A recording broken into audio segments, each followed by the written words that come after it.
इस वीडियो में हम डिस्कस करेंगे क्लाइमेट चेंज के बारे में।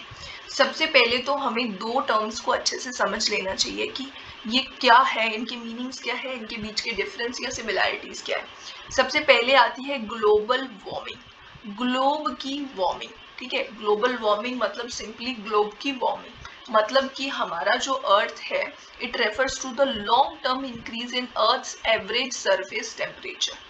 ये क्या करते हैं ग्लोबल वार्मिंग में, मतलब इसका मीनिंग क्या होता है कि अर्थ का जो सरफेस टेम्परेचर है वो धीरे धीरे धीरे धीरे इंक्रीज होता जा रहा है, जिसको हम सिंपली बोल देते हैं ग्लोबल वार्मिंग। ठीक है, अब ये क्यों हो रहा है? ह्यूमन एक्टिविटीज की वजह से ये हो रहा है। ठीक है, अब ह्यूमन एक्टिविटीज की वजह से कैसे हो रहा है? ह्यूमन एक्टिविटीज की वजह से ग्रीन हाउस गैसेस की एमिशंस हो रही हैं, जिसकी वजह से अल्टीमेटली ग्लोबल वार्मिंग हो रही है। अब ग्रीन हाउस गैसेस कौन सी होती है? कार्बन डाइऑक्साइड हो सकती है, मीथेन हो सकती है, और भी होती है। अब ये जो ग्रीन हाउस गैसेस हैं ये कैसे ग्लोबल वार्मिंग के लिए रिस्पॉन्सिबल है, ये हम पहले समझते हैं। सबसे पहले तो यहाँ पे ग्रीन हाउस गैस पे सबसे पहला वर्ड आता है ग्रीन हाउस। ग्रीन हाउस क्या होता है ये हम पहले समझते हैं।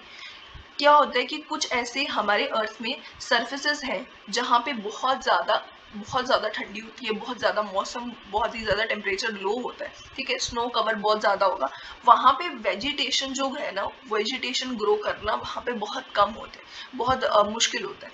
तो इसीलिए वेजिटेशन कवर बहुत कम होगा, इसीलिए वहाँ पे क्या करा जाता है कि एक स्ट्रक्चर बनाया जाता है, एक इस तरीके का ग्लास स्ट्रक्चर कोई ऐसा बनाया जाएगा जिसको हम ग्रीन हाउस बोलेंगे। ठीक है, एक ग्लास स्ट्रक्चर बनाया जाएगा, उसे हम बोलेंगे ग्रीन हाउस। क्यों बोलेंगे? क्योंकि ये जो है ना ग्रीन हाउस जो है ये क्या करेगा, हीट जो है, सनलाइट जब सन आएगा उससे सनलाइट आएगी, उसकी हीट जो है ये एब्जॉर्ब करेगा और हीट ट्रैप करके रखेगा, जिसकी वजह से वार्मर इन्वायरमेंट होगा वहाँ पे। और वहाँ पे जब वार्मर इन्वायरमेंट होगा जिसकी वजह से वेजिटेशन जो है, प्लांट्स वगैरह ग्रो करे जा सकेंगे। ठीक है, वो थोड़ा पॉसिबल हो पाएगा। तो इसीलिए ये जो ग्रीन हाउस गैसेस है, ग्रीन हाउसेस है, ये बिल्ड करे जाते हैं। ठीक है, इस पर्पस के लिए ही ग्रीन हाउसेस को बनाया जाता है, जिसका काम होता है जो हीट है, हीट को एब्जॉर्ब करना। ठीक है, सेम काम होता है ग्रीन हाउस गैसेस का भी। जो ग्रीन हाउस गैसेस होती हैं वो क्या करती हैं, हीट को एब्जॉर्ब करती हैं, हीट को ट्रैप करके रखती हैं। ठीक है, इसीलिए इनको बोला जाता है ग्रीन हाउस गैसेस। ठीक है, इसीलिए इनका नाम है ग्रीन हाउस गैसेस। अब कार्बन डाइऑक्साइड, मीथेन, ये सब जो ग्रीन हाउस गैसेस है, ये जो है ये हमारे एटमॉस्फेयर में, अर्थ जो है, अर्थ के एटमॉस्फेयर में ही प्रेजेंट है ये। ठीक है, इसके एटमॉस्फेयर में यहाँ पे ये प्रेजेंट है, इसको सराउंड करे हुए है। ठीक है, इसी के अंदर ये प्रेजेंट है कार्बन डाइऑक्साइड, मीथेन वगैरह। अब ये क्या करती है, सन जो है, जब सन जो है इसमें से हीट आती है, सनलाइट आएगी, हीट आएगी, उसमें यूवी रेज भी होंगी।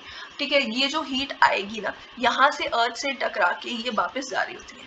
तो ये क्या करती हैं, ये जो गैसेस होती हैं एटमॉस्फेयर में, ये हीट को रोक लेती हैं, ये इसको एब्जॉर्ब कर लेती हैं, एक तरह से ट्रैप कर लेती हैं, जिसकी वजह से क्या होता है, जिसकी वजह से अर्थ का जो टेम्परेचर है ना, टेम्परेचर अर्थ का मेंटेन्ड रहता है इन गैसेस की हेल्प से। ये इनका रोल होता है। बट क्या होता है कि अगर ग्रीन हाउस एमिशन ज्यादा हो जाती हैं तो ज्यादा हीट ट्रैप होगी।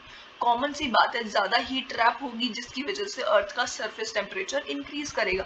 सिंपल सी बात है। अब यहाँ पे मैं आपको बता दूं कि कार्बन डाइऑक्साइड जो होगी 50% से ज्यादा जो है, ये कार्बन डाइऑक्साइड हीट जो है ग्लोबल वार्मिंग के लिए रिस्पॉन्सिबल है, क्योंकि ये ज्यादा होती है एटमॉस्फेयर में। अब मीथेन जो है, मीथेन थोड़ी कम होती है एटमॉस्फेयर में, ये उतनी नहीं होती है कार्बन डाइऑक्साइड की कंपैरिजन में, सेकंड टाइम पे आती है, ये ग्लोबल वार्मिंग के लिए रिस्पॉन्सिबल होती है सेकंड टाइम। लेकिन ये जो मीथेन है ना, इसका क्या नुकसान है कि ये क्या करती है, ये 25 टाइम्स जो है, एक तरह से कह सकते हैं कि 25 टाइम्स से ज़्यादा ये डेंजरस है, क्योंकि ये जो है 25 टाइम्स मोर हीट जो है, हीट को एब्जॉर्ब करती है, मतलब कि 25 टाइम्स ज़्यादा, कार्बन डाइऑक्साइड से ज़्यादा, 25 टाइम्स ज़्यादा ये हीट एब्जॉर्ब कर सकती है मीथेन। ठीक है, इसीलिए ये भी हमारे लिए नुकसानदायक होती है। दूसरी बात, इनका होना भी बहुत ज़रूरी है एटमॉस्फेयर में, बट ज़्यादा होना हमारे लिए प्रॉब्लम क्रिएट करता है। दूसरी बात, आपने कई बार सुना होगा, जब आप स्कूल में भी पढ़ते होगे तब आपने सुना होगा कि CFCl, 3, ठीक है। ये जो क्लोरोफ्लोरोकार्बन जिसको हम बोलते हैं जनरली, ठीक है, ये जो है ये भी एक जो है ये भी रिस्पॉन्सिबल है, ये वाली गैस भी रिस्पॉन्सिबल है। ये क्यों रिस्पॉन्सिबल है? ये ग्लोबल वार्मिंग के लिए ये इनडायरेक्टली रिस्पॉन्सिबल है।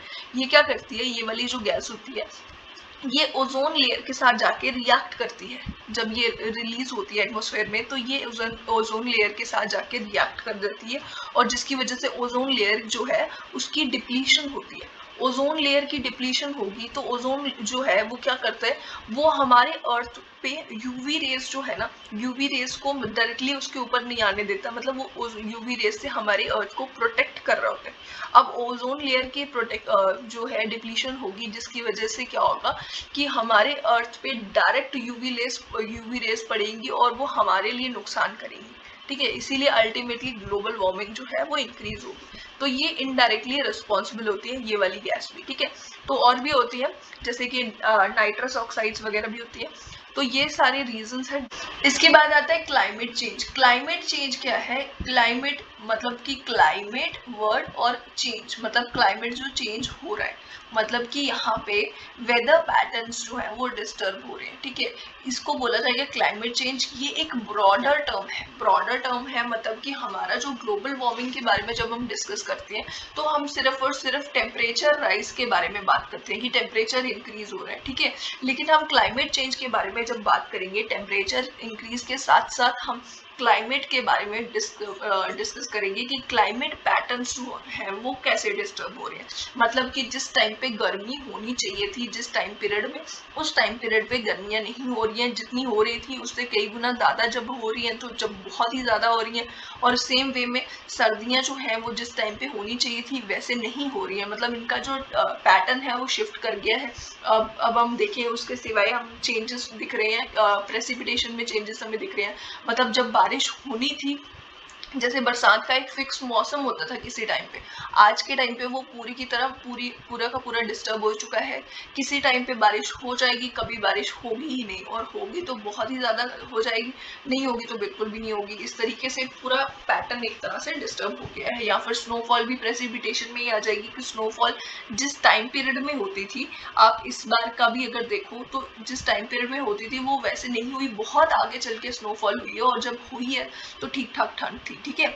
तो इस तरीके से मतलब पैटर्न ही डिस्टर्ब हो गया पूरा का पूरा, ये क्लाइमेट चेंज की वजह से, ठीक है। विंड पैटर्न्स जो है वो एल नीनो और ला नीनो जो जिसके लिए रिस्पॉन्सिबल होते हैं, तो ये सारा कुछ ये जो डिस्टर्ब हो रहा है ये सारा का सारा क्लाइमेट चेंज की वजह से हो रहा है, ठीक है। तो यहाँ पे ये जो क्लाइमेट चेंज है एक ब्रॉडर टर्म है। ग्लोबल वार्मिंग की जब हम बात करते हैं तो हम ज़्यादातर उसके लिए बोलते हैं कि ग्रीन हाउस गैसेस जो है और ग्रीन हाउस एमिशंस जो है वो ज़्यादा रिस्पॉन्सिबल है, ग्लोबल वार्मिंग के लिए रिस्पॉन्सिबल है, हम ऐसा बोलते हैं। बट जब हम क्लाइमेट चेंज की बात करते हैं तो वहाँ पे अदर फैक्टर्स जो है, बाकी फैक्टर्स को भी हम लेके चलते हैं कि और भी फैक्टर्स हैं जो क्लाइमेट चेंज के लिए रिस्पॉन्सिबल है, सिर्फ ग्रीन हाउस गैसेस ही नहीं है, ठीक है। अब हम देखेंगे क्लाइमेट चेंज से रिलेटेड इसके कॉजेस, क्या क्या रीजंस हैं जिसकी वजह से क्लाइमेट चेंज होते हैं, ठीक है। अब ये जो कॉजेस है, इसमें जितने भी ये कॉजेस आपको दिख रहे हैं ये सारे के सारे मैक्सिमम जो है यहाँ पे ह्यूमन रिलेटेड कॉजेस है।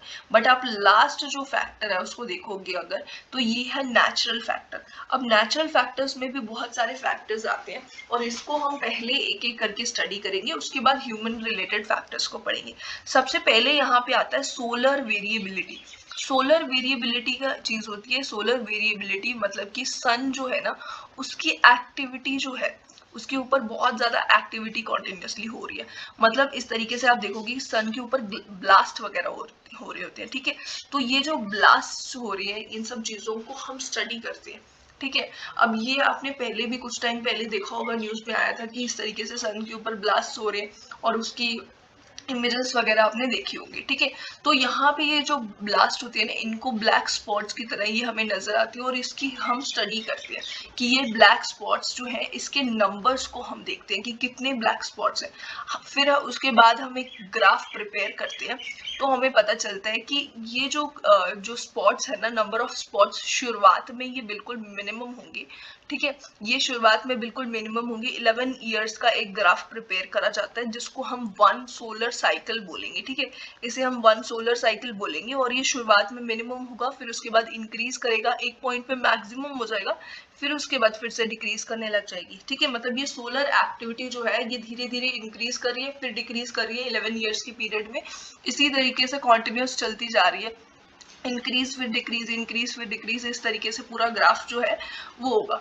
ठीक है, तो ये एक 1 सोलर साइकिल का ग्राफ है। ठीक है, तो यहाँ पे ये जो है ना, हमें पता चलता है कि ये जो ब्लैक ब्लैक स्पॉट्स है या ये जो सोलर एक्टिविटी है इसके बारे में हमें यहाँ पे पता चलता है, और हमें ये चीज पता चलती है कि इसकी वजह से मैग्नेटिक फील्ड जो है ना, सन की मैग्नेटिक फील्ड, उसमें कुछ चेंजेस आते हैं।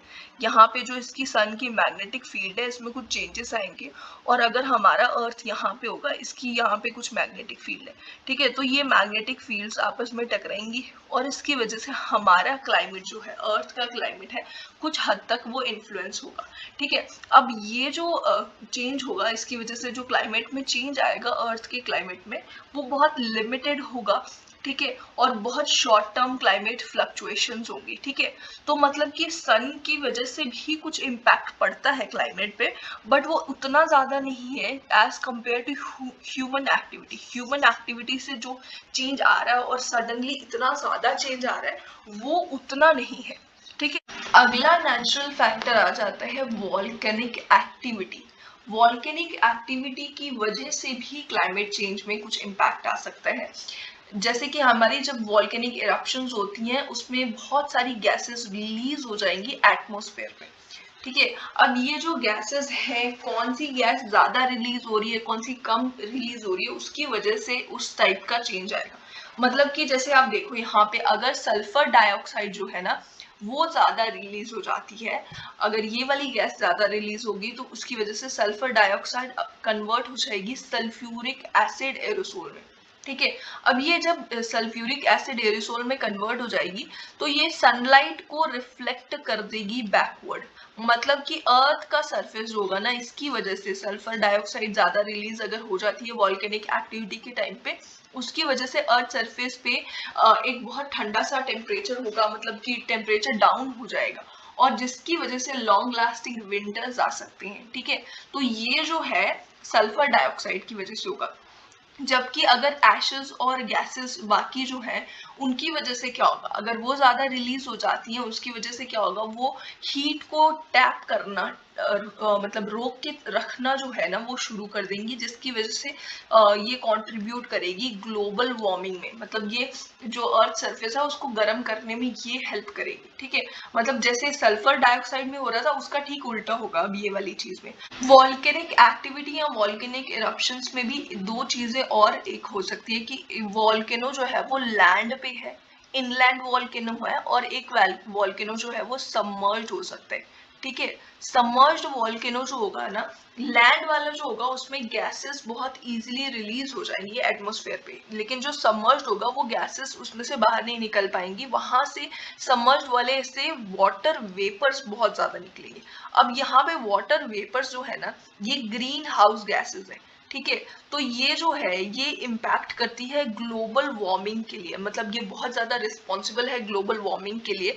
तो मतलब अगर सबमर्ज्ड होगा जो वॉल्केनो है, उसकी वजह से जो ग्लोबल वार्मिंग है वो ज्यादा इंक्रीज होगी। ठीक है, तो यहाँ पे आप देख सकते हो ये एक रीसेंट स्टडी करी गई है जिससे पता चला है कि टोंगा वॉल्केनो जो कि पैसिफिक रिंग ऑफ फायर में है। ठीक है, इस तरीके से जो पैसिफिक रिंग ऑफ फायर है, यहाँ पे बहुत सारे वॉल्केनोज है।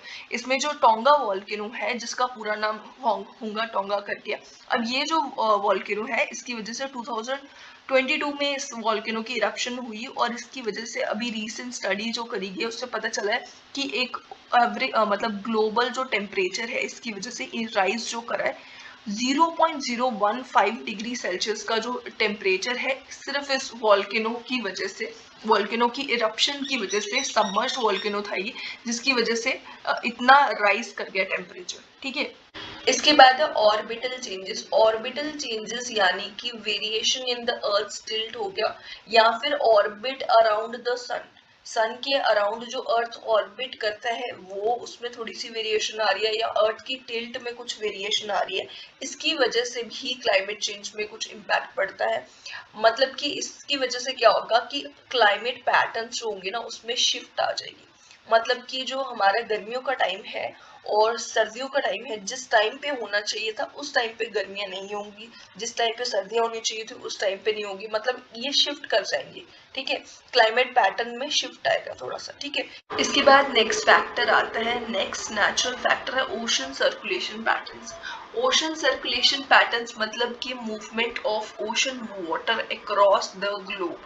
अब ये जो ओशन वाटर है इसकी मूवमेंट का पैटर्न एक तरह से हम कह सकते हैं, या इसकी डायरेक्शन ऑफ मूवमेंट जो है वो इन्फ्लुएंस होती है बाय सर्टेन फैक्टर्स। अब वो फैक्टर्स क्या है, विंड, टेम्परेचर हो सकता है, सैलिनिटी हो सकती है, या फिर अर्थ रोटेशन। इन सब चीज़ों के ऊपर डिपेंड करता है कि ओशन वाटर किस डायरेक्शन में मूव करेगा, किस पैटर्न में मूव करेगा। अब ये ओशन वाटर मूव कैसे कर रहा है, ये मूव कैसे कर रहा है कि वाटर जो है, ओशन वाटर जो है वो एवोपरेट करता है, फिर उसके बाद विंड आएगी उसको लेके चली जाएगी।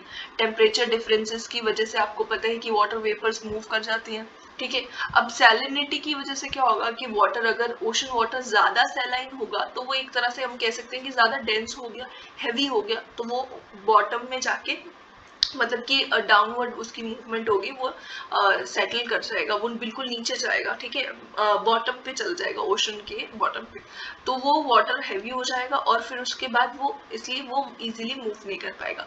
और अर्थ के रोटेशन की वजह से, जो कि आप जानते हो कि कोरोलिस इफेक्ट जो है उसकी वजह से भी जो ओशन सर्कुलेशन पैटर्न है वो इन्फ्लुएंस होती है। हमें पता है कि अर्थ जो है, ठीक है, इसका जो इक्वेटर है, इक्वेटर पे विंड्स जो होंगी वो बहुत फास्ट मूव करती है।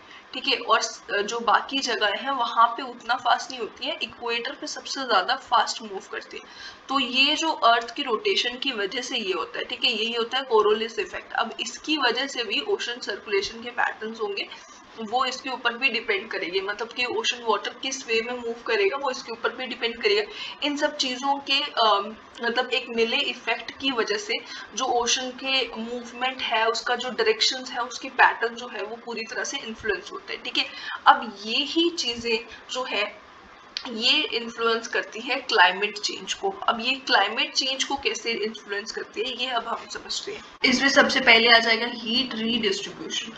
ओशन करंट्स जो है ना वो ट्रांसपोर्ट करते हैं हीट को, इक्वेटर से लेके जाते हैं पोल्स तक। ठीक है, और हीट को ट्रांसपोर्ट करते हैं और एक जगह से दूसरी जगह लेके जाते हैं, जिसकी वजह से क्या होता है कि टेम्परेचर जो है ना वो जो है मेंटेन्ड रहता है, रेगुलेटेड रहता है, या क्लाइमेट पैटर्न कुछ फिक्स्ड बन चुका होता है एक उसके सराउंडिंग्स का, जहाँ से हीट एक जगह से दूसरी जगह लेके जा रही होती है, वहां पे एक तरह से क्लाइमेट का कुछ पैटर्न बन जाता है। ठीक है, अब ये जो हीट लेके जाएगा इक्वेटर से पोल की तरफ ओशन करेंट्स, उसकी वजह से कॉमन सी बात है कि कुछ जगहों पे थोड़ा जहाँ पे बहुत ज्यादा ठंड होती होगी वहां पे थोड़ी हीट की वजह से गर्मी होगी, थोड़ा टेम्परेचर डाउन हो जाएगा। अब ये सारी चीजें जो है, अगर ये क्लाइमेट पैटर्न्स कुछ बने हुए हैं और सर्कुलेशन पैटर्न अगर ये डिस्टर्ब हो जाता है, ये जो सर्कुलेशन पैटर्न है अगर ये डिस्टर्ब हो जाएगा, इसकी वजह से क्या होगा, इसकी वजह से रीजनल लेवल पे जो क्लाइमेट है वो चेंज होगा, उसमें कुछ चेंज दिखेगा, रीजनल लेवल पे क्लाइमेट में चेंज आएगा। इसके बाद है weather patterns. Weather patterns, ocean currents जो है ना वो हीट को तो लेके जा रहे हैं, उसके साथ साथ मॉइस्चर भी लेके जा रहा होगा। ठीक है, अब वो मॉइस्चर भी एक जगह से दूसरी जगह लेके जा रहे हैं ओशन करेंट्स, और वो मूव कर रहे हैं ग्लोब में। और जो वो मूव कर रहे हैं, अब मॉइस्चर एक जगह से दूसरी जगह लेके जा रही है, इसका सिंपली मतलब ये है कि वो दूसरी जगह जाके कहीं ना कहीं बारिश हो रही होगी उसकी वजह से एक तरह से एक पैटर्न सा बना हुआ होगा कि कोई क्लाइमेट एक तरह से पूरा बना हुआ है कि इस तरीके से इस टाइम पे ऐसे बारिश होनी है, ये यहाँ से विंड्स आएंगे, उसके बाद ऐसे होगा। ठीक है, वो पूरा एक पैटर्न बन चुका होता है, और अगर इस पैटर्न में कुछ डिसरप्शन हो जाती है, कुछ डिस्टर्ब हो जाता है ये पैटर्न, उसकी वजह से क्या होगा कि यहाँ पे शिफ्ट होगी प्रेसिपिटेशन, स्टॉर्म्स और ड्रॉट्स। मतलब कि कहीं जगह पे जहाँ पे बारिश होगी वो एकदम से बहुत ज्यादा बारिश हो जाएगी, और कई जगहों पे बिल्कुल बारिश नहीं होगी, ड्रॉट जैसा हो जाएगा। फिर उसके बाद स्टॉर्म्स वगैरह आएंगे। ये सारा कुछ इसकी डिस्ट्रप्शन की वजह से, इसके डिस्टर्ब होने की वजह से, इस पैटर्न के डिस्टर्ब होने की वजह से होगा। सी लेवल्स राइज। सी लेवल्स राइज क्या मतलब हुआ कि सी लेवल्स राइज कर जाएंगे, उसकी वजह से क्लाइमेट चेंज होगा। ठीक है, अब ये सी लेवल राइज कैसे करते हैं? ओशन सर्कुलेशन में हमने देखा कि हीट ट्रांसफर होती है, मॉइस्चर ट्रांसफर होता है। अब ये सारी चीजें जब ट्रांसफर हो रही हैं तो आइस जो होती है, आइस जो होगी पोलर रीजन में, वो मेल्ट कर जाएगी। अब ये जो मेल्ट कर जाएगी, हो सकता है एकदम से बहुत ज्यादा मेल्ट कर जाए, मतलब कि अगर इसमें जो पर्टिकुलर पैटर्न बना हुआ उसमें कुछ डिस्ट्रप्शन आएगी तो उसकी वजह से बहुत ज्यादा मेल्ट कर जाएगी। जब आइस बहुत ज्यादा मेल्ट कर जाएगी तो सी लेवल्स राइज कर जाएंगे सिंपली। ठीक है, ये तो ग्लोबल वार्मिंग में हमारा सबसे मेन कंसर्न ही यही है कि सी लेवल्स बहुत ज्यादा राइज कर जाते हैं, जिसकी वजह से जो आइलैंड कंट्रीज होती है, स्मॉल आइलैंड कंट्रीज होती है, वो पूरी तरह से सी में डूबने का उनको खतरा होता है। ठीक है, तो सी लेवल्स राइज कर जाएंगे इन ओशन सर्कुलेशन पैटर्न्स में डिसरप्शन आने से। ठीक है, कार्बन सिंक, ओशन जो है ना वो एक्ट करता है कार्बन सिंक की तरह। कार्बन सिंक मतलब कोई चीज जो डूब रही होती है। ओशन जो है उसके अंदर कार्बन जो है, कार्बन डाइऑक्साइड जो है, वो एटमॉस्फेयर में से एब्जॉर्ब करता है, और जो कार्बन है, बहुत सारा कार्बन जो है ये स्टोर करके रखता है। ये स्टोर करता है, कार्बन को एब्जॉर्ब करता है और स्टोर करके रखता है एटमॉस्फेयर में से। अब ये जो है, अगर बाई चांस जो ओशन सर्कुलेशन पैटर्न्स है वो डिस्टर्ब हो जाती हैं, उसकी वजह से ऐसा भी हो सकता है कि ये जो अपनी एब्जॉर्प्शन और स्टोरेज की कैपेसिटी है, ओजोन जो है उसकी स्टोरेज और एब्जॉर्प्शन की कैपेसिटी कम हो सकती है। अब उसकी वजह से क्या होगा, बहुत सारा एटमॉस्फेयर में कार्बन डाइऑक्साइड जो गैस है वो बहुत सारी जो होगी वो एटमॉस्फेयर में रहेगी। अब कार्बन डाइऑक्साइड सिंपली एक ग्रीन हाउस गैस है। ठीक है, ग्रीन हाउस गैस है तो ये क्या करेगी, ये ग्लोबल टेम्परेचर राइज कर देगी। ठीक है, इसके बाद आता है ओशन सर्कुलेशन पैटर्न्स का एक इम्पॉर्टेंट कंपोनेंट, जिसका नाम है एल नीनियो सदर्न ऑसिलेशंस। ठीक है, ये जो टर्म है, इसको इससे ज्यादा आपने एल नीनियो और ला नीनियो ये दोनों टर्म्स के नाम से सुना होगा।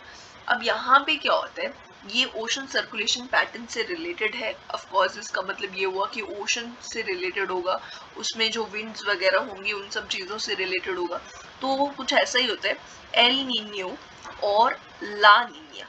इसमें क्या होता है, यहाँ पे पहले तो हम इन जनरल क्या होता है वो हम समझते हैं। नॉर्मल कंडीशंस पे हमारे पास ट्रेड विंड्स जो होंगी ना, वो पैसिफिक ओशन में हम देखें अगर, ट्रेड विंड्स मूव करती हैं ईस्ट से वेस्ट की तरफ। ठीक है, ये मूव कर जाएंगी, यहाँ पे वार्मर सरफेस होगा और सरफेस वाटर होगा, विंड्स के साथ ये यहाँ से इस तरफ मूव कर जाएगा। ठीक है, अब यहाँ पे ये तो चलेंगे, लेकिन ये जो पीछे जो पोर्शन बचा है इसमें क्या होगा कि जो ओशन वाटर होगा, नीचे जो ओशन वाटर होगा, यहाँ पे ये वार्मर वाला रीजन हो गया, और यहाँ पे नीचे जो ओशन वाटर होगा ना, ये ऊपर की तरफ आ जाएगा, जो कि थोड़ा सा रिलेटिवली कूलर होगा।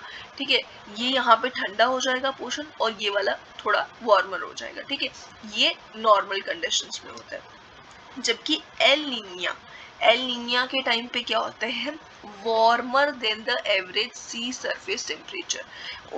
पैसिफिक ओशन में या फिर central and eastern tropic Pacific ocean में क्या होता है कि इसमें सरफेस टेम्परेचर जो होगा वो वार्मर होगा than the average surface temperature. इसमें क्या होगा, ट्रेड विंड्स जो होंगी वो हमारी ईस्ट से वेस्ट की जगह वेस्ट से ईस्ट की तरफ मूव करेंगी, और बहुत स्ट्रॉन्ग होंगी, ये मूव कर जाएंगी इस तरीके से।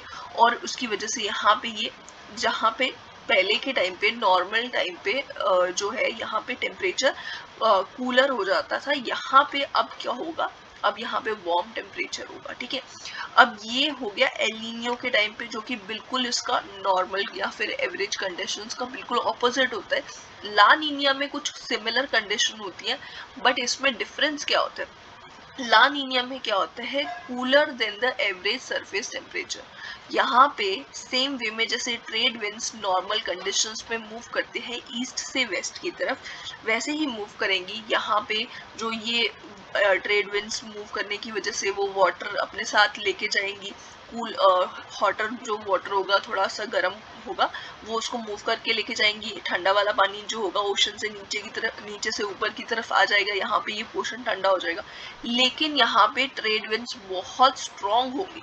डिफरेंस ये होगा कि ये ट्रेड विंड्स बहुत स्ट्रॉन्ग होगी और एवरेज की कंपैरिजन में ज़्यादा कूलर हो जाएगा एवरेज सरफेस टेम्परेचर इसका पैसिफिक ओशन में यहाँ पे, ठीक है। तो अब ये दोनों जो है दोनों ही एडवर्स कंडीशंस हैं, जिसकी वजह से दोनों की वजह से नुकसान होगा। पहले जो कंडीशन है उसमें भी ऐसा होगा कि बहुत ज़्यादा इंक्रीज रेनफॉल हो जाएगी कुछ जगहों पे बहुत ज़्यादा ड्रॉथ वगैरह हो जाएंगे, ठीक है। जैसे पेरू जैसा ये पोर्शन है, यहाँ पे ये पेरू वाला पोर्शन है, यहाँ पे एल नीनियो के टाइम पे बहुत ज़्यादा रेनफॉल वगैरह हो जाएगी और ड्रॉथ्स वगैरह हो जाएंगे ऑस्ट्रेलिया में, ठीक है। यहाँ वाले जो पोर्शन है ऑस्ट्रेलिया में, यहाँ पे ड्रॉथ्स हो जाएंगे एल नीनियो के टाइम पे, ठीक है, यहाँ पे। तो ये जो होगा और इसके सिवाय मतलब कि इस तरीके से एडवर्स कंडीशंस होंगी, चेंज होगा, टेम्परेचर चेंजेस बहुत ज़्यादा होंगे, ठीक है, और वेदर पैटर्न्स वगैरह जो होंगे वो डिस्टर्ब होंगे पूरे ग्लोब में, ठीक है, इस तरीके से होगा। और सेम वे में एल नीनियो में भी नुकसान ही होगा। एल नीनियो में क्या होगा, रेनफॉल जो होगी वेस्टर्न पैसिफिक पोर्शन पे इंक्रीज हो जाएगी और ड्रॉट्स वगैरह आएंगे यूनाइटेड स्टेट्स में, ठीक है, वेस्टर्न यूनाइटेड स्टेट्स में, और मतलब कई जगहों पे कूलर टेम्परेचर हो जाएगा। ये सारा मतलब एक तरह से दोनों ही ये जो कंडीशंस है नुकसान करती हैं। बट अगर हम इंडिया के पॉइंट ऑफ व्यू से देखें तो एल नीनियो जो है इंडिया के पॉइंट ऑफ व्यू से ये थोड़ा बेटर होता है हमारे लिए, ठीक है। अब मैं एक और बात यहाँ पे बता देती हूँ कि एल नीनियो और ला नीनिया दोनों ही जो है ना, ये मतलब ऐसा नहीं है कि एक टाइम पे एल नीनियो आ गया तो वो कॉन्टिन्यूसली बहुत टाइम तक चलते रहेगा।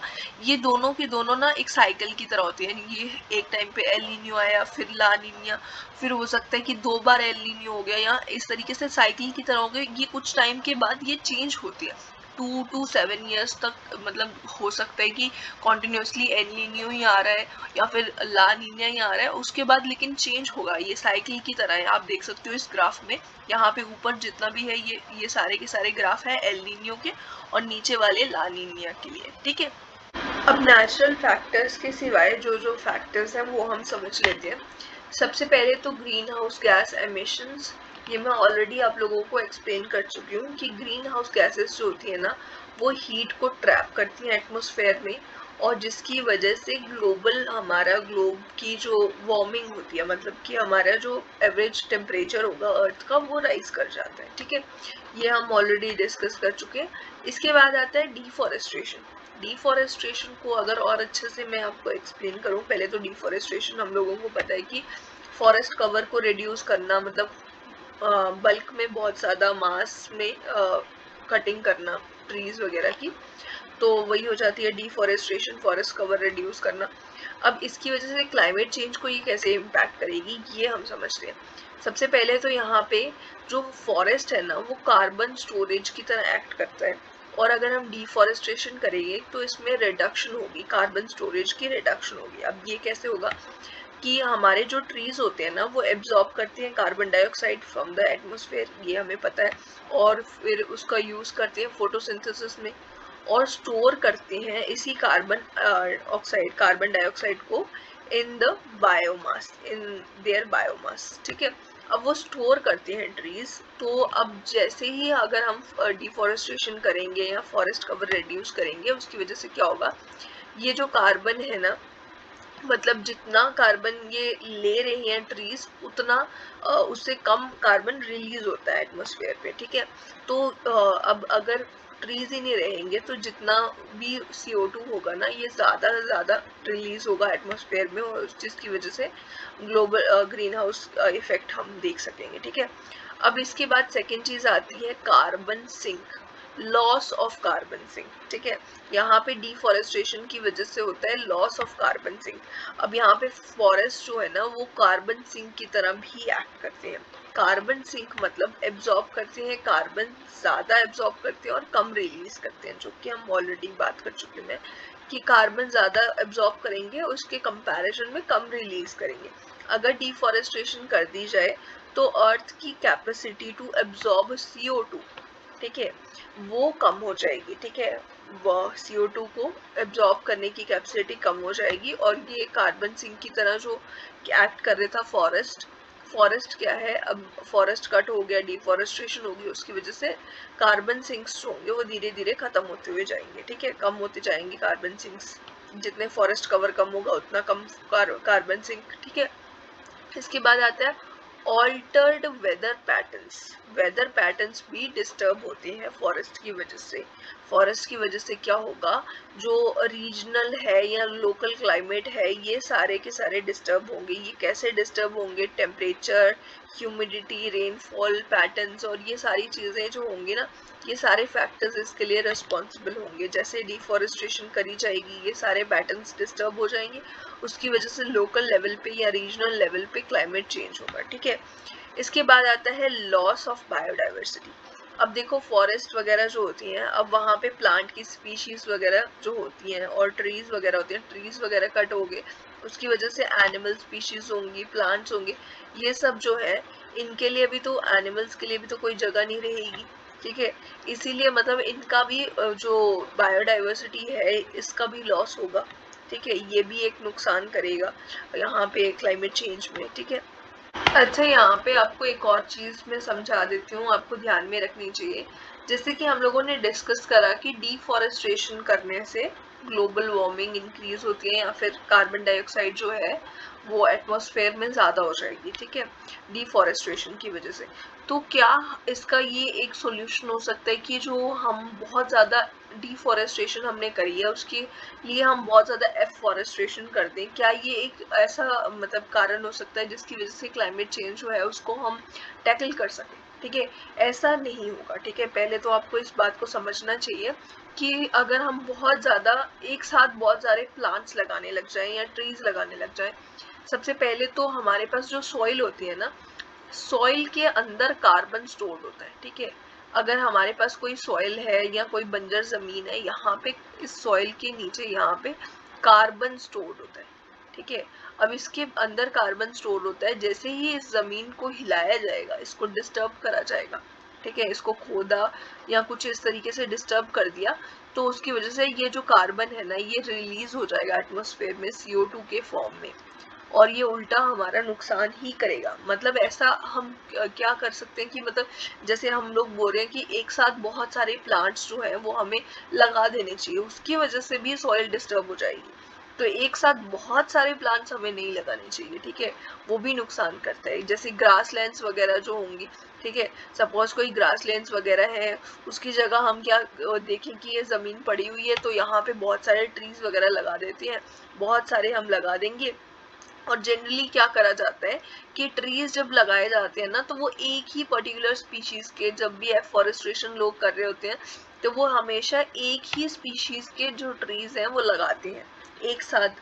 और जबकि फॉरेस्ट ऐसा नहीं होता, फॉरेस्ट में अलग अलग स्पीशीज होती है ना, प्लांट्स की सारी अलग अलग होती हैं, वेराइटीज होती हैं, और जबकि हम जब प्लांट करते हैं तो सेम स्पीशीज के लगा देते हैं। अब वो जो है वो एक फॉरेस्ट की तरह एक्ट नहीं करता है, वहाँ पे फ्लोरा एंड फौना जो है ना वो उस तरीके से सेटल नहीं होती है जैसे फॉरेस्ट में रहती है। ठीक है, बहुत सारे एनिमल्स और ये सब चीज़ें जो है वो फॉरेस्ट में जैसे रहती हैं वैसे नहीं रहती है वहाँ पे। ठीक है, अब ये चीज़ बहुत ज़्यादा मतलब कोई बहुत अच्छी चीज़ नहीं होगी अगर एफॉरेस्टेशन एकदम से हम बहुत ज़्यादा करने लग जाएं, वो भी नुकसान करेगी। ठीक है, दूसरी बात यहाँ पे हमें एक और चीज़ का ध्यान रखना चाहिए कि जब भी हम, अगर हमें प्लांट करनी भी है, कोई प्लांट करनी है, अगर फॉरेस्ट जो कवर है वो रिड्यूस हो गया है, और बहुत ज़्यादा तो एक साथ करने का कुछ मतलब वो नुकसान ही करता है, लेकिन अगर आपको प्लांट लगाने हैं ना, तो आप पहली बात एक चीज़ और ध्यान रखनी चाहिए कि आपको इंडिजिनस स्पीशीज लगानी चाहिए। इंडिजिनस स्पीशीज लगाने का मतलब ये है कि आपको आपके सराउंडिंग्स में जो प्लांट्स पाए जाते हैं उन्हीं को हमें ट्रीज मतलब या वही वाले प्लांट्स वही लगाने चाहिए। उसकी वजह से क्या होता है, अगर हम बाहर की कोई स्पीशीज लगाते हैं तो वो जो वहाँ का जो एनवायरनमेंट है या वो इकोसिस्टम है वो भी वो स्पीशीज जो है वो डिस्टर्ब कर देती है, इसलिए इस चीज़ का भी हमें ध्यान रखना चाहिए। ठीक है, इसके बाद नेक्स्ट फैक्टर या फिर कॉज जो है क्लाइमेट चेंज के लिए वो आता है burning of fossil fuels. Burning of fossil fuels यानी कि combustion of fossil fuel for energy production या फिर ट्रांसपोर्टेशन या इंडस्ट्रियल प्रोसेसेस, किसी भी चीज़ के लिए अगर हम फॉसल फ्यूल्स को बर्न करते हैं, इससे बहुत ज़्यादा CO2 जो है वो एमिट होती है, CO2 रिलीज होती है, जिसकी वजह से क्लाइमेट चेंज होता है। ठीक है, CO2 की वजह से कैसे होता है, क्योंकि ये ग्रीन हाउस गैस है, तो ये क्लाइमेट चेंज के लिए रिस्पॉन्सिबल है। अब ट्रांसपोर्टेशन जब करी जाएगी, ठीक है, व्हीकल्स जो होंगी जो कि फॉसल फ्यूल्स की हेल्प से ये चल रही होंगी, यहाँ पे CO2 बहुत ज़्यादा रिलीज होगा, और पॉल्यूटेंट्स भी इसके सिवाय और भी बहुत सारे पॉल्यूटेंट्स जो होंगे वो रिलीज होंगे। CO जो है, कार्बन मोनोऑक्साइड, आपने बहुत बार सुना होगा, ये बहुत ज़्यादा रिलीज होता है। ठीक है, अब ये सारी चीज़ें जो होंगी ट्रांसपोर्टेशन में, ये भी रिस्पॉन्सिबल होंगी क्लाइमेट चेंज के लिए। ठीक है, क्योंकि ये सारी चीज़ें पॉल्यूटेंट्स वगैरह रिलीज होंगे एयर में। और यहाँ पे एक और चीज़ है कि एयर ट्रैवल जो है ना, वो भी significant amount of CO2 release करता है। ठीक है, अपर एटमोसफेयर में ये रिलीज कर देगा, जिसकी वजह से क्लाइमेट चेंज जो है होगा। ठीक है, अब यहाँ पे एक और बात मैं आपको बता दूं कि एयर ट्रैवल के बारे में जब भी आप बात करते हो तो आपने टर्ब्यूलेंस के बारे में सुना होगा। ठीक है, कि जब भी एरोप्लेन से आप जाओगे तो आपको कुछ टर्ब्यूलेंस, जब फ्लाइट टेक ऑफ करती है तो आपको कुछ टर्ब्यूलेंस जैसा महसूस होता है। अब यहाँ पे एक चीज ये ध्यान देने वाली है कि क्लाइमेट चेंज जैसे जैसे बढ़ता जा रहा है ना, वैसे वैसे ये टर्ब्यूलेंस जो है ना, ये बहुत ज्यादा इंटेंस होता जा रहा है। ठीक है, मतलब एक तरह से ये बहुत ज्यादा सीवियर टाइप के होते जा रहे हैं। और अभी के टाइम पे उतना नहीं है, एक दो केसेस आपने सुने होंगे, सिंगापुर वाले आपने सुना होगा न्यूज में, बट अभी जैसे जैसे और ज़्यादा क्लाइमेट चेंज जो है वो बहुत ज़्यादा इंक्रीज हो जाएगा, बहुत ज़्यादा, बहुत ही इसकी मतलब एक तरह से ग्लोबल वार्मिंग बहुत ज़्यादा बढ़ जाएगी, उसके बाद ये टर्बुलेंस जो है बहुत सीवियर होने लग जाएंगे। और आप देखोगे कि बहुत ज़्यादा न्यूज़ आएगी कि टर्बुलेंस, बहुत गंदे वाले टर्बुलेंस लोग एक्सपीरियंस कर रहे हैं। ठीक है, इसके बाद आता है इंडस्ट्रियल प्रोसेस। इंडस्ट्रियल प्रोसेस में क्या है कि इंडस्ट्रीज जैसे कि सीमेंट इंडस्ट्री या केमिकल इंडस्ट्रीज, ये कुछ ऐसी इंडस्ट्रीज है जो बहुत ही खराब पॉल्यूटेंट्स जो है ये रिलीज करती हैं एटमॉस्फेयर में, जिसके ग्रीन हाउस गैसेस भी रिलीज करती हैं, जिसकी वजह से बहुत ज़्यादा इन्वायरमेंट पोल्यूट भी होता है, क्लाइमेट चेंज भी इसमें बहुत ज़्यादा कंट्रीब्यूट करती है ये इंडस्ट्रीज। अब क्लाइमेट चेंज का जो नेक्स्ट फैक्टर है वो आता है एग्रीकल्चर। एग्रीकल्चर में आप इस तरीके से भी इसे देख सकते हो कि डिफॉरेस्टेशन बहुत ज़्यादा करी जाती है एग्रीकल्चर प्रैक्टिसेस के लिए, तो उससे भी क्लाइमेट चेंज होता है। और उसके साथ साथ एग्रीकल्चर में लाइफ स्टॉक फार्मिंग भी इंक्लूडेड है। ठीक है, लाइफ स्टॉक फार्मिंग करी जाती है, राइस कल्टीवेशन करी जाती है। इन दोनों की वजह से मीथेन बहुत ज़्यादा रिलीज होती है, और हम लोगों को पता है मीथेन जो है कार्बन डाइऑक्साइड के बाद सेकेंड ग्रीन हाउस गैस है, जो कि बहुत ज़्यादा हीट ट्रैप करने वाली है। ठीक है, अब इसके बाद आती है ग्लोबल वार्मिंग के लिए सेकेंड नंबर पे रिस्पॉन्सिबल है। फिर उसके बाद आती है सिंथेटिक फर्टिलाइजर्स जो कि यूज कर जाते हैं एग्रीकल्चर प्रैक्टिसेस में। अब यहाँ पे नाइट्रस ऑक्साइड रिलीज हो जाती है इन फर्टिलाइजर्स की वजह से एटमॉस्फेयर में, और ये जो नाइट्रस ऑक्साइड है ये भी एक ग्रीन हाउस गैस है, दोनों की दोनों ग्रीन हाउस गैसेस है जो कि रिस्पॉन्सिबल है क्लाइमेट चेंज के लिए। ठीक है, अब यहाँ पे लाइफ स्टॉक फार्मिंग के लिए आपने बहुत बार सुना होगा कि लाइफ स्टॉक फार्मिंग बहुत ज्यादा रिस्पॉन्सिबल है क्लाइमेट चेंज के लिए, तो इसको मैं थोड़ा अच्छे से आप लोगों को समझा देती हूँ कि लाइफ स्टॉक फार्मिंग जो है वो कैसी करी जाती है। र्यूमिनेंट एनिमल्स को की करी जाती है life stock farming. Ruminant animals यानी कि kettles, sheeps, goats, dears, giraffe, ये सारे एनिमल्स की एक साथ, इनको आपने देखा होगा कि कई लोग होते हैं वो एक साथ इनको बहुत सारे शीप्स या फिर बहुत सारी काउज वगैरह एक साथ लेके जा रहे होते हैं, और उसके बाद उसे लेके मतलब वो उनको चारा वगैरह वहां से मिलता है, खाना वगैरह वो खाते हैं, ग्रेजिंग वगैरह उनकी होती है, और उसके बाद वो एक जगह से दूसरी जगह उसे लेके जाते हैं और फिर वो ला देती है वापस। ठीक है, तो उस तरीके से जो ये एनिमल्स होते हैं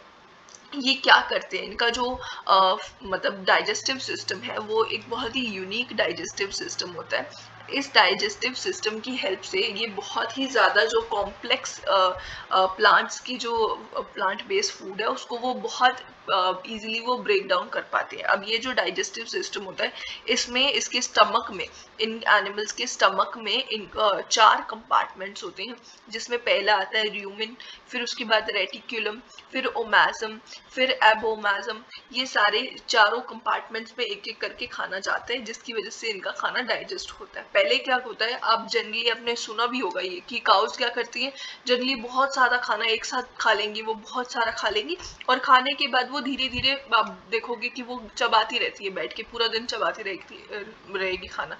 तो वो कैसे करती हैं, वो क्या हो रहा होता है कि एक जो इसका स्टमक है, एक स्टमक से दूसरे स्टमक में, मतलब कि एक स्टमक के कंपार्टमेंट से दूसरे कंपार्टमेंट में खाना जा रहा होता है, फिर तीसरे में, फिर चौथे में, फिर उसके बाद जाके ये डाइजेस्ट होता है। अब यहाँ पे एक चीज आपको ध्यान देने वाली है कि जब खाना डाइजेस्ट होता है उसके बाद ये काउस क्या करती है, डुकार मारती है। ठीक है, काउस या फिर ये जो एनिमल्स है, ये जो रूमिनेंट एनिमल्स हैं, ये डुकार मारते हैं और जब ये डुकार मतलब लेते हैं, डुकार लेने के बाद इसमें से, इनके डुकार से बहुत ज़्यादा मीथेन रिलीज होती है।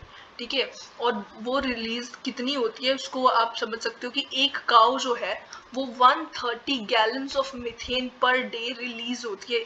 ठीक है, एक काउ की वजह से। ठीक है, तो आप ये देखो कि यहाँ पे 14% इन रूमिनेंट एनिमल्स की वजह से ग्लोबल मीथेन एमिशंस होती हैं, मतलब लाइफ स्टॉक फार्मिंग की वजह से 14% ग्लोबल मीथेन एमिशंस होती हैं। ठीक है, इसके बाद नेक्स्ट फैक्टर आता है land use changes. Land use changes मतलब कि लैंड का जो यूज है उसको चेंज करना, मतलब अर्बनाइजेशन के लिए लैंड का यूज करना, कन्वर्ट कर देना लैंड को अर्बनाइजेशन के लिए, एग्रीकल्चर के लिए, या फिर ह्यूमन की और एक्टिविटीज के लिए।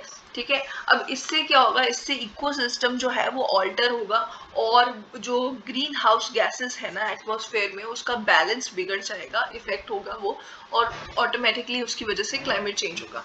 अब यहाँ पे अर्बनाइजेशन जो है ना, अर्बनाइजेशन से रिलेटेड आपने एक टर्म सुनी होगी, अर्बन हीट आइलैंड इफेक्ट। ठीक है, जो सिटीज होती हैं, बहुत ज्यादा अर्बनाइजेशन जो है वो वैसे भी रिस्पॉन्सिबल है क्लाइमेट चेंज के लिए।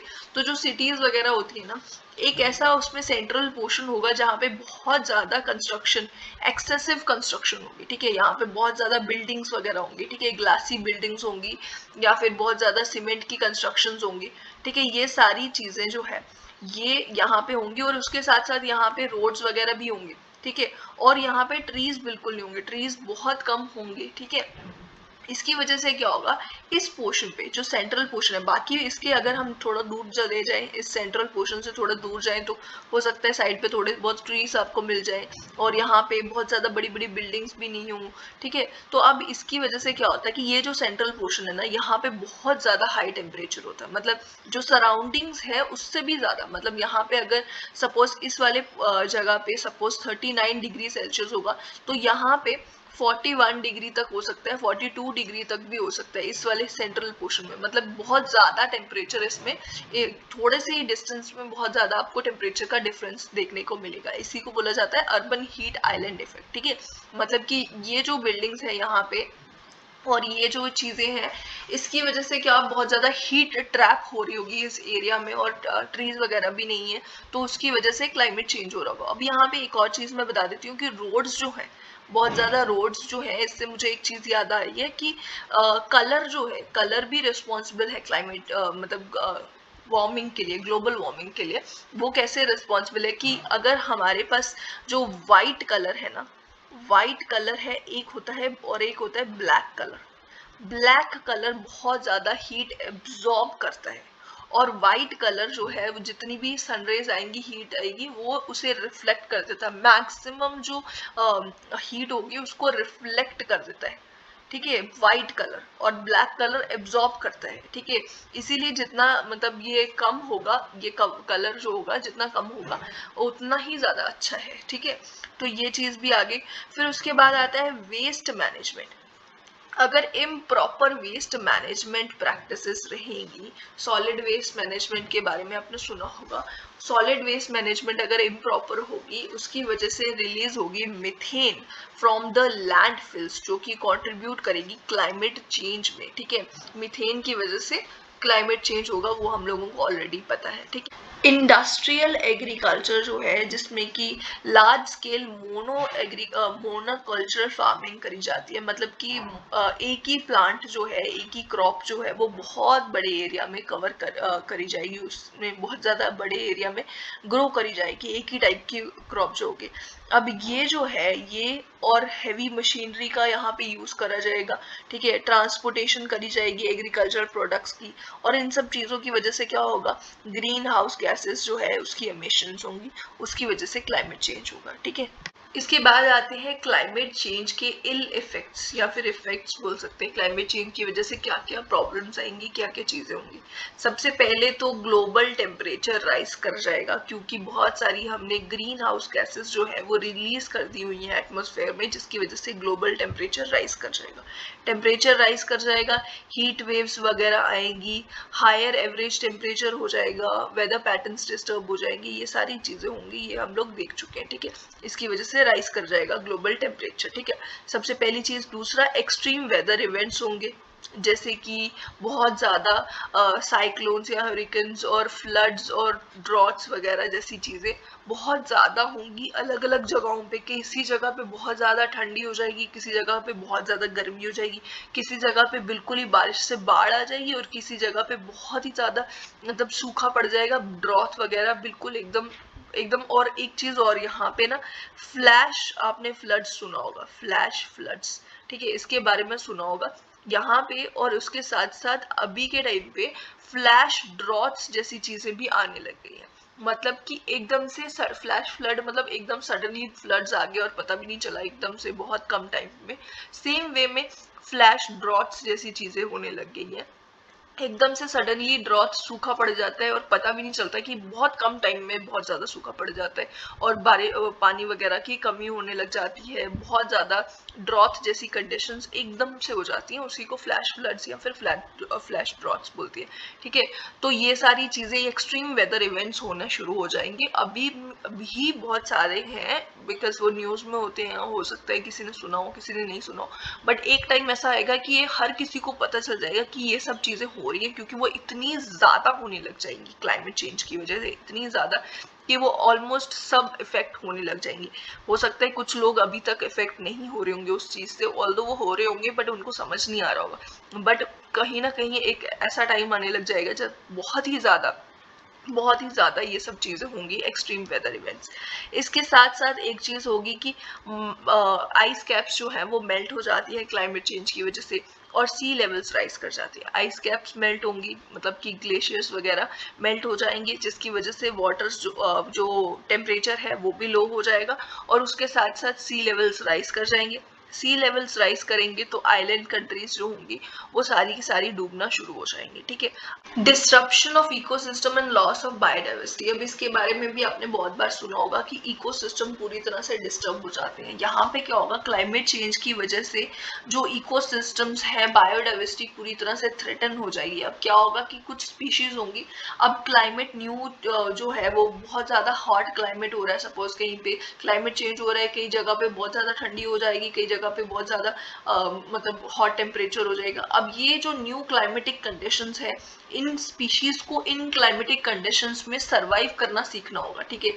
अब ये जो न्यू क्लाइमेटिक कंडीशन में चेंज आया है, इसके साथ सरवाइव करना, अडेप्ट करना, इसके लिए मुश्किल होता जाएगा धीरे धीरे, और उसकी वजह से क्या करेंगे, ये एनिमल्स शिफ्ट करेंगे, ठीक है, अपना हैबिटेट जो है वो इनका शिफ्ट हो जाएगा, और ये माइग्रेट करने लग जाएंगे, ठीक है। अब ये माइग्रेट करेंगे, जिसकी वजह से इनकी एक्सटिंक्शन की या फिर वल्नरेबिलिटी की जो रिस्क है वो इंक्रीज हो जाएगी, मतलब ये पूरे की पूरी इनकी स्पीशीज, पूरी स्पीशीज ही एनिमल की खत्म होती जाएंगी। कोई एक एनिमल होगा, उसकी स्पीशीज खत्म हो जाएंगी, फिर दूसरे की, इस तरीके से धीरे धीरे बहुत सारे एनिमल्स जो है, या फिर बहुत सारे फ्लोरा एंड फौना जो है, सिर्फ एनिमल्स ही नहीं बाकी सबकी बहुत सारी चीज़ों की स्पीशीज खत्म होती जाएगी, पूरी ही स्पीशीज ही खत्म होती जाती है, ठीक है, इसकी वजह से, क्लाइमेट चेंज की वजह से।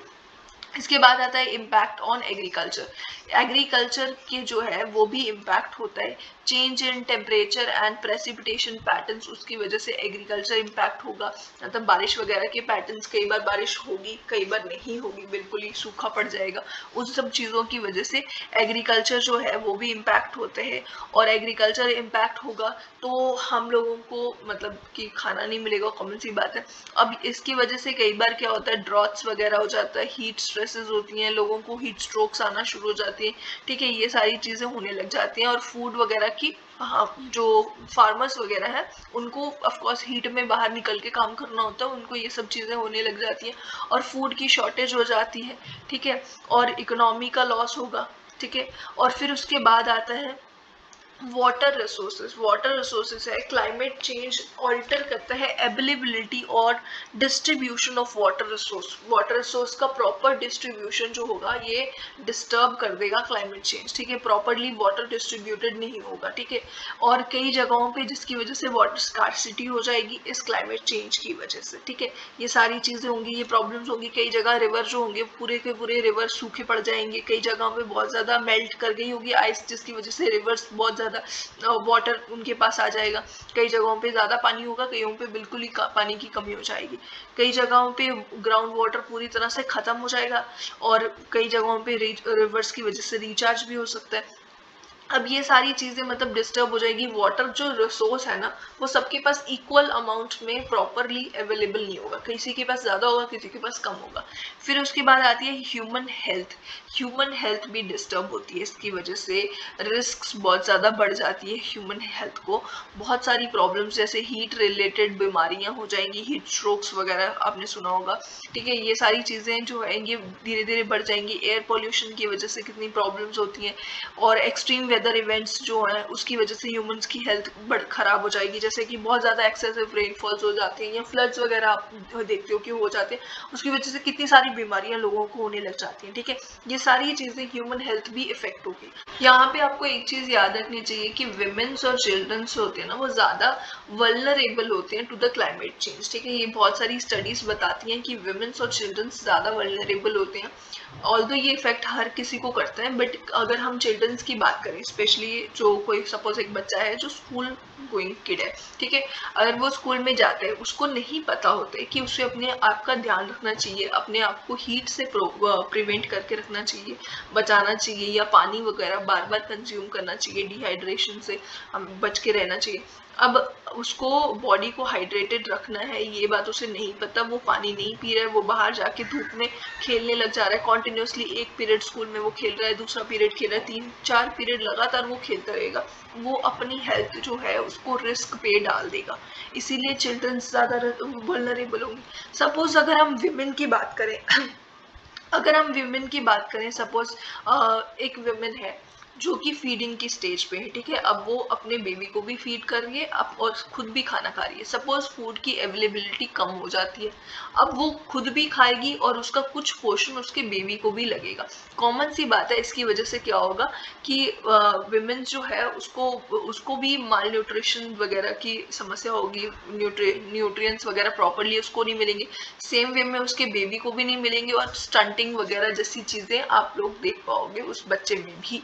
ठीक है, तो दोनों ही ज़्यादा वल्नरेबल होते हैं ये। ठीक है, इसके बाद आते हैं प्रिवेंटिंग ऑफ क्लाइमेट चेंज। क्या क्या प्रिवेंटिव मेजर्स हो सकते हैं, यहाँ पे हमें ट्रांजिशन करनी होगी टू द रिन्यूएबल एनर्जी। हम फॉसल फ्यूल्स को बर्न कर करके हम चीज़ें अपना काम चला रहे हैं, वैसे काम नहीं चलेगा, हमें पूरी तरह से रिन्यूएबल एनर्जी की तरफ शिफ्ट होना पड़ेगा धीरे धीरे करके। जैसे कि सोलर एनर्जी का यूज़ कर सकते हैं हम, विंड एनर्जी का यूज़ कर सकते हैं, हाइड्रो इलेक्ट्रिक और जियो थर्मल पावर, इन सब चीज़ों का हम यूज़ कर सकते हैं ताकि हम अपने जो इलेक्ट्रिसिटी जनरेशन कर सकें और ट्रांसपोर्टेशंस वगैरह का और इंडस्ट्रीज वगैरह में इन सब एनर्जीज का, रिन्यूएबल एनर्जी का यूज़ करेंगे तो हम अपनी जो ग्रीन हाउस गैसेस है उसको हम डिक्रीज करेंगे, उनकी एमिशंस को डिक्रीज कर पाएंगे। ठीक है, अगर हम इसको ट्रांजिशन करेंगे टू द रिन्यूएबल एनर्जी में कन्वर्ट करेंगे, अपनी फॉसल फ्यूल्स को थोड़ा कम करेंगे उनकी कंजम्पशन को। ठीक है,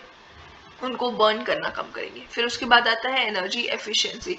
एनर्जी एफिशिएंसी इम्प्रूव करना एनर्जी की efficiency in the buildings, transportation, industrial processes, ठीक है। अब इसमें क्या है कि लो एमिशंस करेंगी और एनर्जी जो कंजम्पशन है उसका रिड्यूस करना और लोअर एमिशंस करना, ठीक है। जैसे कि अगर हम चाहें तो एनर्जी एफिशिएंट अप्लायंसेस यूज कर सकते हैं, जैसे कि बेटर इंसुलेशन वाले या फ्यूल एफिशिएंट व्हीकल्स, ये सारी चीज़ें हम यूज़ कर सकते हैं। इससे हम क्या करेंगे कि अपनी जो एनर्जी कंजम्पशन है वो डिक्रीज कर देंगे और एमिशंस जो है वो डिक्रीज कर देंगे, ठीक है। जो ग्रीन हाउस गैस की एमिशंस हैं वो डिक्रीज कर सकते हैं। इसके बाद है protecting and restoring ecosystem. Ecosystems को प्रोटेक्ट करना, रिस्टोर करना, उसकी वजह से भी, उसकी हेल्प से भी हम क्लाइमेट चेंज को कुछ हद तक रोक सकते हैं। जैसे कि प्रिजर्व करना फॉरेस्ट को, वेटलैंड्स को प्रिजर्व करने के लिए रामसर साइट्स वगैरह बना रखी हैं, और नेचुरल इकोसिस्टम्स, इन सब चीज़ों को प्रिजर्व करने से हम कार्बन एमिशंस कम कर सकते हैं। और इससे हम इसके साथ साथ रिस्टोर करने के लिए क्या कर सकते हैं कि रिफॉरेस्ट्रेशन कर सकते हैं, एफॉरेस्ट्रेशन कर सकते हैं, सस्टेनेबल लैंड मैनेजमेंट प्रैक्टिसेस की तरफ जा सकते हैं, जिससे कि हम मतलब कि सस्टेनेबल वर्ड जब भी किसी की चीज़ के साथ आता है तो मतलब कि आज के टाइम पे उसका इस तरीके से यूज़ करना कि फ्यूचर जनरेशन्स के लिए भी हम कुछ हद तक उसको बचा सकें, प्रिजर्व कर सकें। और एफॉरेस्ट्रेशन के लिए मैंने आपको बोला था कि एफॉरेस्ट्रेशन कुछ हद तक उतनी यूजफुल नहीं होती है। क्यों नहीं होती है? क्योंकि एफॉरेस्ट्रेशन में जनरली जब एफॉरेस्ट्रेशन करी जाती है तो एक ही स्पीशीज जो है वो बहुत ज़्यादा बल्क में लगा दी जाती है एक साथ, और एक स्पीशीज लगाने से फॉरेस्ट जो कवर है वो हमारा इंक्रीज नहीं होगा, उससे फॉरेस्ट नहीं बन जाएगा, क्योंकि बहुत सारी डिफरेंट स्पीशीज होती है फॉरेस्ट में। और उसके साथ साथ जब भी हम स्पीशीज लगाते हैं तो हम इंडिजिनस स्पीशीज नहीं लगाते हैं। कई बार हम पाम ट्रीज के बारे में जैसे देखा जाता है कि पाम ट्रीज लगा दिए जाते हैं एक साथ बहुत ज़्यादा, यूकलिप्टस के ट्रीज लगा दिए जाते हैं। अब ये सारे जहाँ की ये ट्रीज है, यहाँ की ये स्पीशी है, वहाँ के लिए ये ठीक होगा कुछ हद तक, बट जहाँ की ये है ही नहीं वहाँ पे ये चीज़ यूजफुल नहीं होगी, ठीक है। दूसरी बात, जब भी ये ट्रीज कवर हम इंक्रीज करने की बात करते हैं, एफॉरेस्ट्रेशन करने की बात करते हैं, अगर हमने बहुत सारे ट्रीज लगा भी दिए और इंडिजिनस ट्रीज ही हम लगा रहे हैं, उसके बाद हमें उसका ध्यान रखना पड़ता है काफ़ी सालों तक, जो कि नहीं रखा जाता है, जिसकी वजह से इसमें से 5 to 6% जो ट्री कवर है सिर्फ उतना ही बचता है, और बाकी सारे जो जितने भी हमने इतने इन्वेस्टमेंट करके इतने सारे ट्रीज वगैरह लगाए उतने वो सारे वेस्ट हो जाते हैं। इसके बाद आता है कार्बन प्राइसिंग। कार्बन प्राइसिंग यानी कि कार्बन के ऊपर प्राइस सेट करना, एक तरह से हम जैसे ये कह सकते हैं कार्बन प्राइसिंग मैकेनिज्म, जिसमें कि इंक्लूडेड है कार्बन टैक्सेस या फिर केप एंड ट्रेड सिस्टम, ठीक है।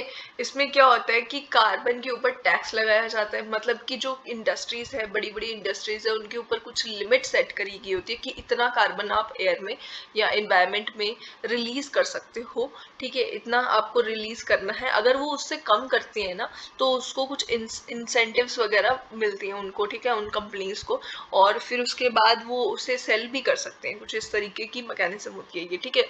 और इसी की वजह से वो इन्वेस्ट करते हैं इन क्लीन टेक्नोलॉजी वगैरह, और प्रमोट होता है इस तरीके से कुछ इस तरीके की टेक्नोलॉजी जिसमें कार्बन्स वगैरह जो है वो कम रिलीज करे जाएंगे एटमॉस्फेयर में, ठीक है। ऐसा कुछ कर सकते हैं हम। इसके सिवाय हम सस्टेनेबल एग्रीकल्चर की तरफ जा सकते हैं, जिसमें कि एग्रो फॉरेस्ट्री, कंजर्वेशनल टिलेज या ऑर्गेनिक फार्मिंग जैसी चीज़ें होती हैं। जैसे कि हम डिफॉरेस्ट्रेशन जब करते हैं या लाइफ स्टॉक फार्मिंग और फर्टिलाइजर्स का बहुत ज़्यादा जब यूज़ करके हम एग्रीकल्चर जो है प्रैक्टिसेस करते हैं, उस टाइम पे बहुत ज़्यादा एमिशंस होती हैं, ठीक है। और ये जो इसके अगर हम इसकी जगह हम एग्रो फॉरेस्ट्री करते हैं, एग्रो फॉरेस्ट्री क्या हो गया कि एग्रीकल्चर और फॉरेस्ट जो है उन दोनों में मतलब इनको एक दूसरे पे डिपेंडेंट करके इनका प्रॉपरली यूज़ करना, मतलब कि आप प्लांट्स वगैरह लगा रहे हो, आसपास में ट्री कवर भी है, तो उस तरीके से हम एग्रीकल्चर करेंगे, फार्मिंग वगैरह करेंगे कि वो जो है दोनों चीज़ें आपस में बैलेंस करें, ठीक है। अब इस तरीके से हम कर सकते हैं। या फिर कंजर्वेशनल टिलेज क्या होता है कि सॉइल जो है उसको डिस्टर्ब ज़्यादा ना करा जाए। जब हम जनरली जो फार्मिंग करते हैं उसमें ऐसे इक्विपमेंट्स यूज़ करते हैं जिसकी वजह से हम सॉइल्स को, जो उसकी नेचुरल सॉइल है उसको बहुत ज़्यादा डिस्टर्ब करते हैं। तो इस तरीके से ना करके, ज़्यादा डिस्टर्ब ना करके अगर हम फार्मिंग करते हैं वो हो जाएगी कंजर्वेशनल टिलेज। और ऑर्गेनिक फार्मिंग वो होगी कि हम ऑर्गेनिक जो नेचुरली चीज़ें अवेलेबल है उसी का यूज़ करके, ज़्यादा फर्टिलाइजर्स वगैरह जो आर्टिफिशियल फर्टिलाइजर्स या ये सब चीज़ों का यूज़ ना करके ऑर्गेनिकली चीज़ें जो अवेलेबल हैं उसकी चीज़ उसी की हेल्प से हम फार्मिंग करेंगे, तो वो हो जाएगी ऑर्गेनिक फार्मिंग। ठीक है, ये चीज़ें जो है ये करके हम एमिशंस रिड्यूस कर सकते हैं। ठीक है, और इससे सॉइल की हेल्थ भी सही रहेगी। ठीक है, उसके बाद हम प्रमोट कर सकते हैं लो कार्बन ट्रांसपोर्टेशन, जैसे कि पब्लिक ट्रांसपोर्टेशन जितनी ज़्यादा हम लेंगे और अपनी पर्सनल व्हीकल्स ज़्यादा यूज़ नहीं करेंगे उसकी वजह से कार्बन जो है एमिशंस रिड्यूस होंगी। फिर उसके बाद वॉकिंग हम प्रेफर कर सकते हैं, और ज़्यादा अगर डिस्टेंस है तो साइकिलिंग वगैरह कर सकते हैं, या फिर अगर व्हीकल्स यूज़ करनी है तो इलेक्ट्रिक व्हीकल्स जिसकी कार्बन एमिशंस नहीं होंगी, तो वो सारी चीज़ें हम कर सकते हैं ट्रांसपोर्टेशन की रेगुलर जो प्रैक्टिसेस है उसकी जगह, ताकि इसकी वजह से भी सिंपली बस इतना होगा कि इससे कम एमिशंस जो होंगी वो रिड्यूस हो जाएंगी, ग्रीन हाउस गैसेस की एमिशंस रिड्यूस हो जाएंगी, और उसकी वजह से क्या होगा, क्लाइमेट चेंज को हम कुछ हद तक रोक पाएंगे। ठीक है, उसके बाद आता है investing in research and development. जितनी ज़्यादा रिसर्च और डेवलपमेंट करी जाएगी उतना ज़्यादा हमें न्यू रिन्यूएबल एनर्जी के सोर्सेस पता चलेंगे। ठीक है, उतना ज़्यादा हमें पता चलेगा किस तरीके से हम एनवायरनमेंट को हार्म करें, किस तरीके से कौन सी चीज़ें हैं जो क्लाइमेट चेंज जो है वो उसको ज़्यादा बढ़ावा दे रही है, हमें और अच्छे से पता चलता जाएगा। जितना ज़्यादा हमें पता चलेगा उतना ज़्यादा हम उस चीज़ को रोकने की कोशिश करेंगे, तभी हम उसे बचा पाएंगे, क्लाइमेट चेंज को रोक पाएंगे कुछ हद तक। ठीक है, उसके बाद आता है क्लाइमेट एजुकेशन और अवेयरनेस। अब क्लाइमेट के रिलेटेड हमें जो क्लाइमेट चेंज वगैरह जो है इससे रिलेटेड जितना ज़्यादा अवेयरनेस हम स्प्रेड कर सकें, हम बता सकें कि लोगों को कि किस चीज़ की वजह से हम कार्बन एमिशंस बहुत ज़्यादा जो है प्रमोट कर रहे हैं, बहुत ज़्यादा कार्बन डाइऑक्साइड रिलीज कर रहे हैं, क्या क्या चीज़ें हैं जो चीज़ें हम अपने घर में भी हम बहुत छोटी छोटी चीज़ों में चेंज ला सकते हैं। और अगर कोई सपोज कोई घर ही बनाने जा रहा है, स्पेशली हम अगर ग्रीन बिल्डिंग्स की तरफ जाएं या इन सब चीज़ों का यूज़ करें। अब ग्रीन वर्ड जो है मैं यहाँ पे बता देती हूँ कि ग्रीन वर्ड जब भी हम सुनते हैं तो हम देखते हैं कि ग्रीन हाइड्रोजन या ग्रीन ग्रीन जब भी किसी चीज़ के साथ लगा होता है, ग्रीन का मतलब सिंपली ये होता है कि इस तरीके से उन सब चीज़ों को प्रिपेयर करा जाता है कि वो इन्वायरमेंट को कम हार्म करती है, मतलब उसकी एमिशंस कम होती है। ठीक है, अब जैसे ग्रीन बिल्डिंग है इसमें फ्लाई ऐश का बहुत यूज़ कर लिया जाता है, फ्लाई ऐश के बारे में हम सुनते हैं, या ग्रीन बिल्डिंग्स में कुछ ऐसी चीज़ों का यूज़ करा जाता है कि जैसे सीमेंट की कुछ हद तक वो रिप्लेसमेंट की तरह फ्लाई ऐश होगी या ये सब चीज़ें होगी।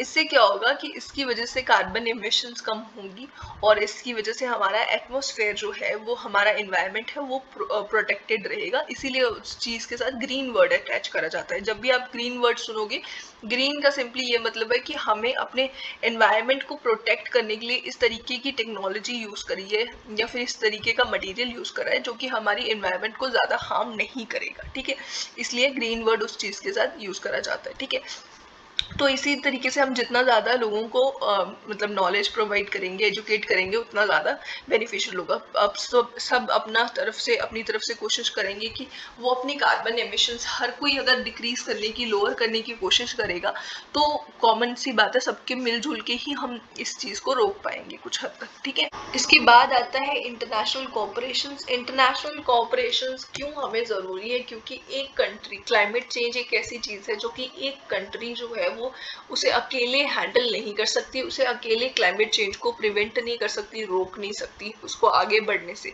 ठीक है, सारी कंट्रीज को एक साथ मिलके इसके ऊपर काम करने की ज़रूरत है।